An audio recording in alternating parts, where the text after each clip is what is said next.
মনে রাখবেন, ভাঙ্গা জিনিসগুলাকে আল্লাহ এমন ভাবে সুন্দর করে নতুন করে সাজাবে, আপনাকে এমন সুন্দর জীবন দান করবে, যারা আপনাকে নামাতে চেয়েছিল তারা আপনি পর্যন্ত আর পৌঁছাতে পারবে না। সুবহানাল্লাহ। যারা আপনাকে টেনে ধরে নামাতে চেয়েছে তারা অনেক পিছনে পড়ে থাকবে, আপনি রবের রহমত নিয়ে অনেক দূরে এগিয়ে থাকবেন। মনে রাখবেন, শুধু একটু সয়ে যাবেন, একটু ধৈর্য ধরে থাকবেন, একটু সহ্য করে চুপ করে থাকবেন। যত সইবেন তত পাইবেন, যত সইবেন তত পাইবেন।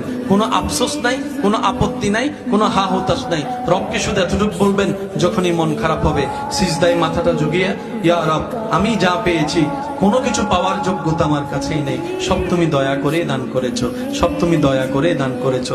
একটা জিনিস পাওয়ার যোগ্যতা আমার নাই, এই চোখ পাওয়ার মতো যোগ্যতা আমার কাছে নেই, এই কান শোনার মতো কান আমার কাছে নেই। আল্লাহ, কোনো কিছুরই পাওয়ার যোগ্যতা নাই, তুমি দয়া করে দেখার জন্য দুইটা চোখ দিয়েছো, তোমার দরবারে শুকরিয়া। সুবহান।